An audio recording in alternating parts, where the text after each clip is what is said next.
What's going on, everybody? This is Jhammaster J, another Drake Appreciation Day post, and we are going to get right to it. We are going to go with the review of the joint mixtape collaboration by Drake and Future called What a Time to Be Alive.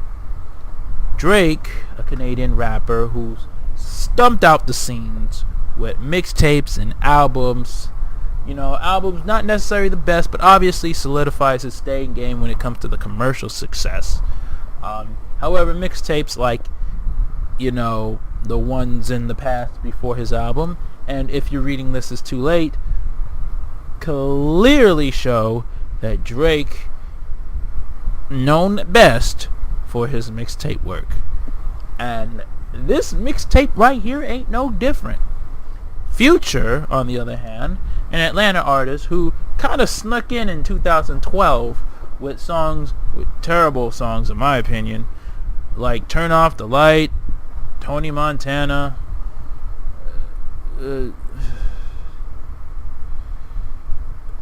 I like Drake's verse on Tony Montana, but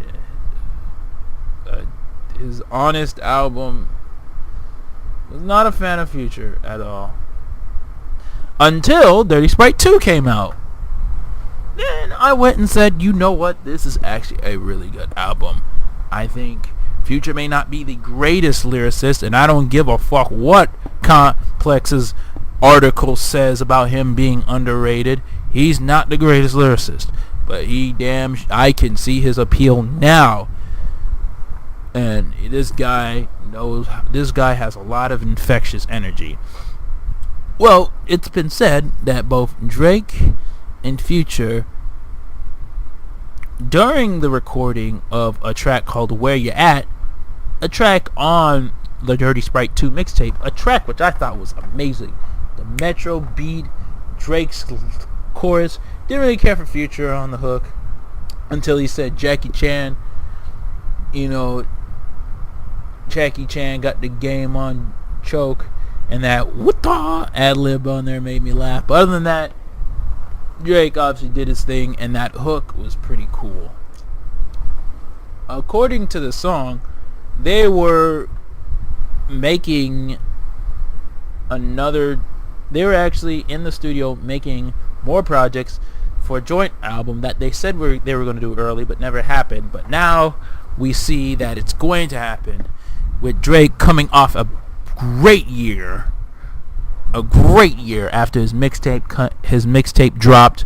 The Meek Mill situation even put him on a higher pedestal, and with Future coming off his tumultuous breakup with Sierra, and then she ends up leaving him for Russell Wilson from the Seahawks. Future felt like he wanted to come back with a vengeance and let his musical success do the talking, and it talked a lot through mixtapes after album after mixtape after single after mixtape after single, and this is no different. So you take Drake's successful peak in his 2015 year and you mix it up with Future's amazing mixtape and album run, put it together, and you have, just like this album cover that you are seeing right here, nothing but gems. Lots and lots and lots of it.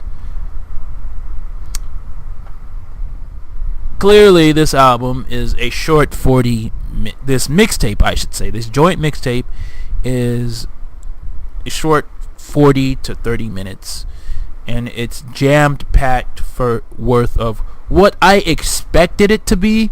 So I didn't expect this to be too much, but it's exactly what I got, and they definitely put some stink on this mixtape. God damn.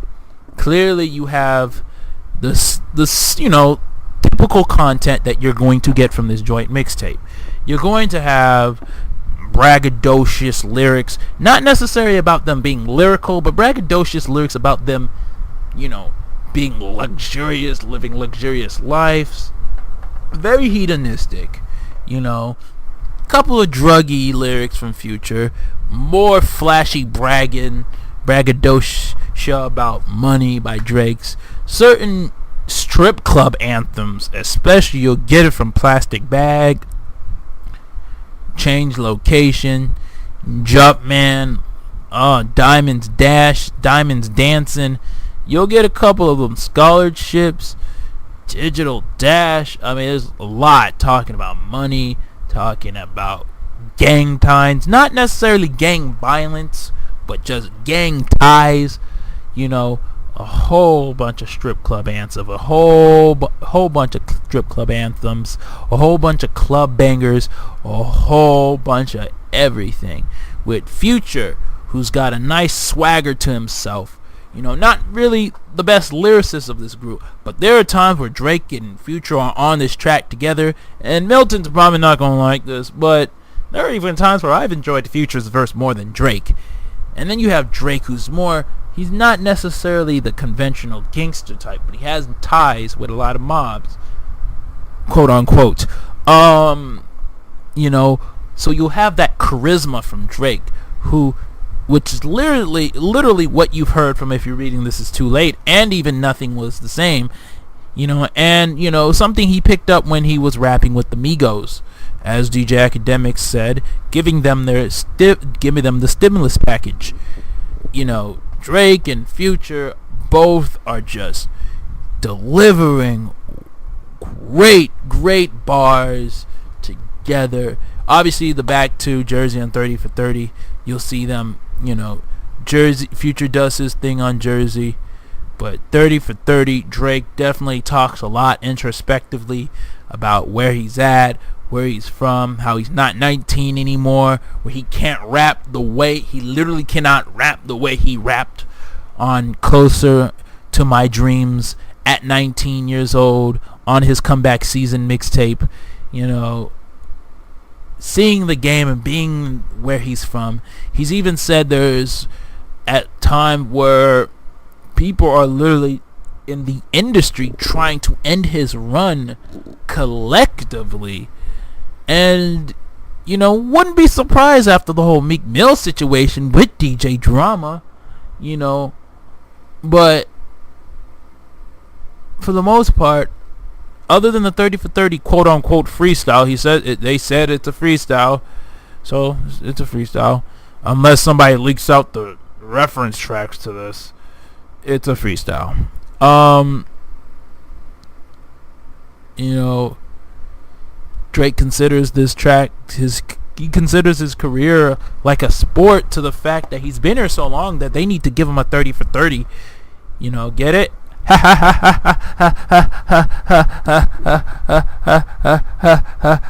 There's also tracks around here that talks about, you know, lean use. Not necessarily. There's a couple of, you know, weed and tabs, but Future's definitely talking about Mountain Dew and syrup. And they're such an odd couple, but they go well together with their type of chemistry. There is some chemistry. It's weird, but it works for some strange way. It just works. I mean, that's what it is. And that is what you have. Lyrically, not necessarily super lyrics, not in the level of a J. Cole or a Kendrick Lamar type of lyrical, so calm down, people. But we're talking about music-wise, when you're making music for the strip clubs, for the club, for the radio, hell, even for karaoke, like Jumpman, an infectious banger with the hook is just so repetitive to the point where it's so catchy and annoying at the same time. You got Big Rings, where so many catchphrases.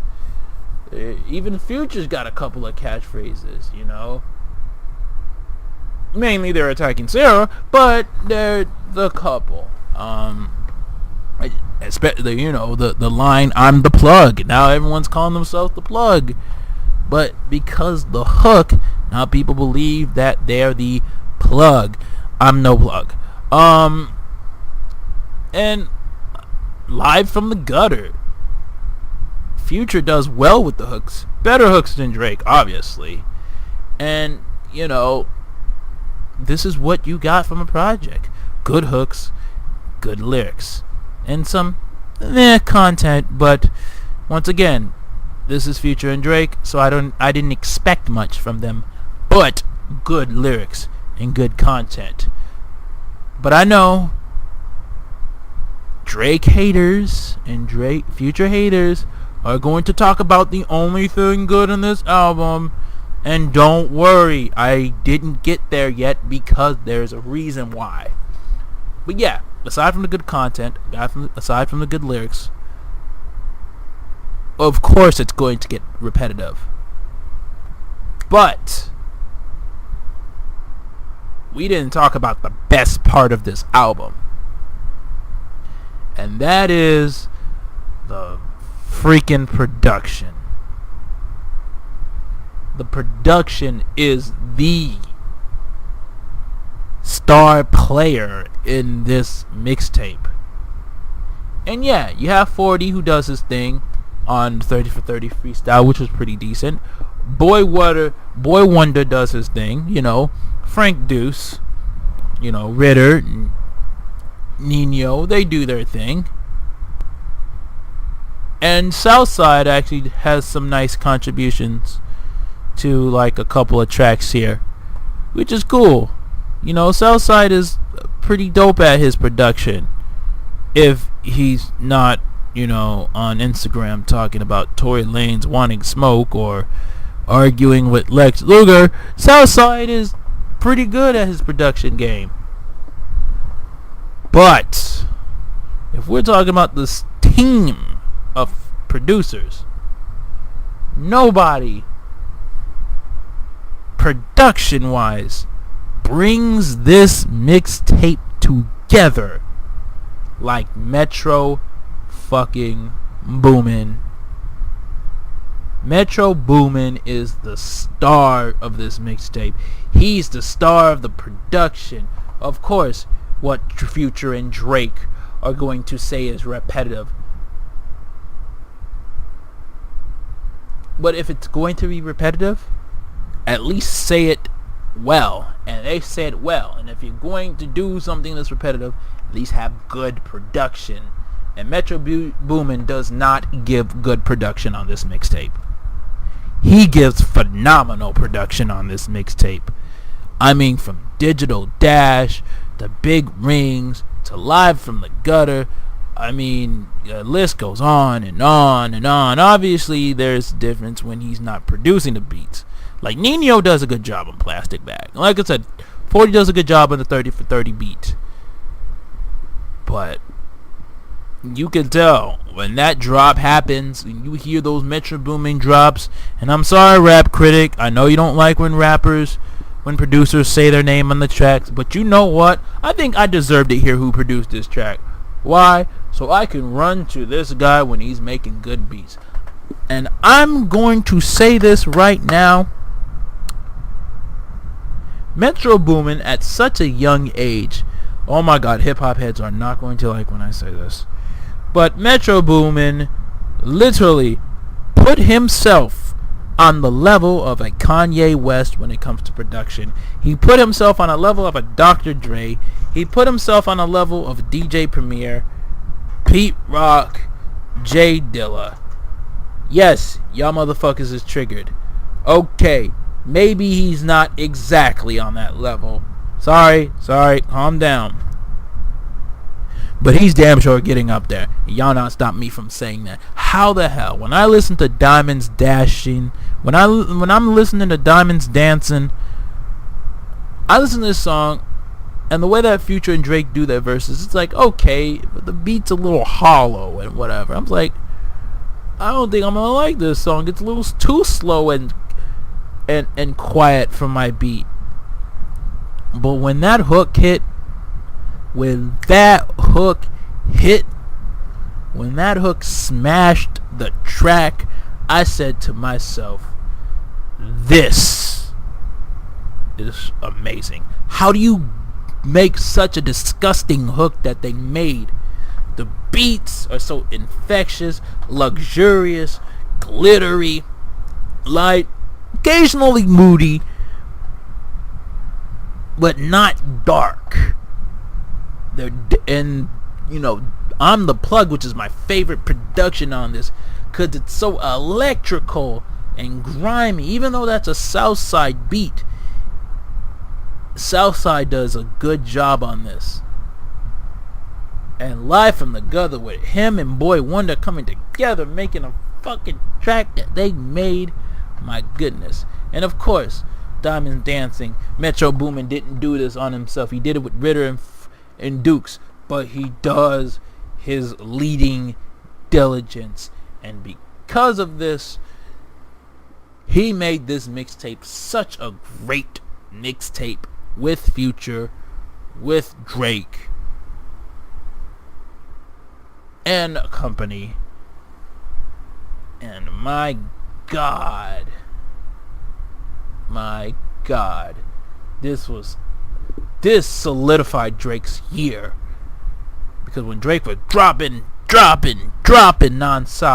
non-stop, he made sure that this was his year. He wasn't just gonna let people know that the Meek Mill shit was what he had to do. He wanted to make sure he addressed Meek Mill, the OVO Fest, and moved the fuck on. And you have a mixtape like this. Now, before I get to the rating and the overall thoughts on this album, there is something I needed to address, and that is the negative reception, not that the mixtape got, but the detractors gave it. Now, my problem with some of the detractors is how they discredited this mixtape. Like, people really did not want to listen to this mixtape, and it actually baffles me why people were so against this mixtape because of its content. But it's like, so what? People really couldn't stand this project, to the fact that when a false rumor happened where J. Cole and Kendrick were coming together to do an alleged collaborative project, apparently hosted by Dave Chappelle, people are like, yes, this will beat Drake and Future's mixtape. And it's like, y'all really couldn't stand that album that much? Like, come on, man, get out of your feelings. Well, I didn't like this mixtape because it didn't have subject matter. You really think Future was going to be introspective? Did you really think Future was going to make something like Pimp a Butterfly? Did you really think Drake and Future were going to make something like Forest Hill Drive? If you guys really did, I don't know what to say to you guys. But clearly, you guys have the wrong expectations of this fucking project. But let's get into what DJ Academic said, because this is what kind of baffled me. Academic said he didn't like it because this mixtape was a money grab. It was something for them to make, to throw for strippers to dance to, and for them to throw money at the strip club. And my response is, yeah, and what's your point, Academics? Of course they were going to make something like this. Of course this was supposed to be a money grab. Even if it's not free, the purpose for them was to get the bag. And yeah, the sales, obviously it went platinum, but the sales weren't really the best. After the first week was number one, then it dropped and Fetty Wap became number one. But the purpose wasn't for them to make money off the fans. It was for them to make money off the clubs that they appear in. It was for them to make money off the shows. Why did you think Jay-Z and R. Kelly wanted to do collaborations in the first place before things got awry twice? Because their goal wasn't necessarily to make money off the album. Their goal was to make money, promote the songs, and promote it on tour. People who came to see R. Kelly and people who came to see Jay-Z. Once again, it got it right. But Future and Drake was more successful. Their goal was to make money off this album when they go on tour and perform this. And Jumpman was the hit to do this. To the point where when they perform at their shows,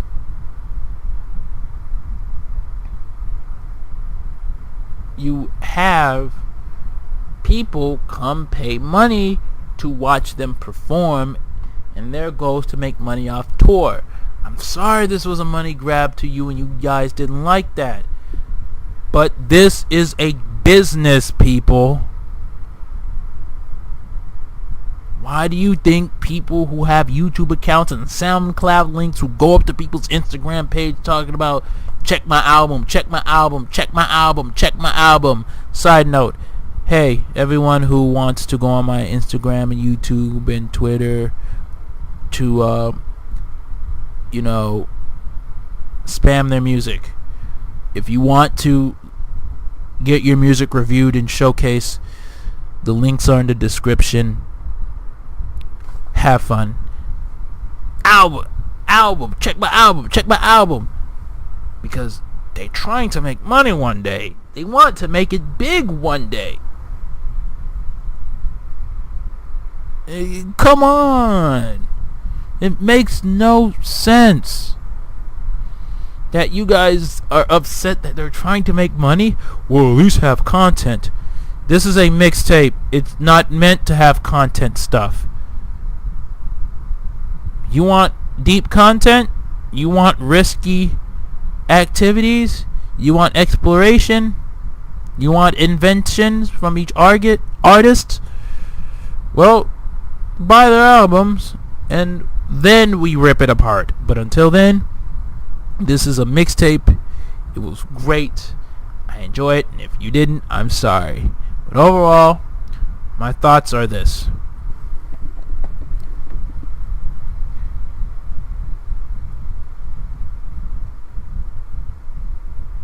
You take some Drake and some swag with some charisma and some Future, mix it up with some booming. No, let me say that again. I fucked it up. Sorry. You take some Drake and some Future, mix it up with some booming, sprinkle some charisma and swag on top, and what the fuck do you got? You got the illest, dopest mixtape tied up in a knot. And with that being said, this album gets an 8 out of 10. Now, any cons of this? Just the fact that it's too hedonistic, but that's just a simple con. Nothing really that eventful. And if it's not going to get a 9, it's probably because there's just obviously those are more special ratings, clearly. But if it's an 8, yeah, I really liked it. I liked it a lot. And I recommend you, if you're a Drake fan, listen. If you're not a Drake fan, if you're a Future fan, listen. If you're not a fan of either, this mixtape's not going to convince you, so don't try. There you go. There's Jhammaster J. I know I stumbled on my words a couple of times in this one, but I'm trying. Signing off with a crotch grab. Peace.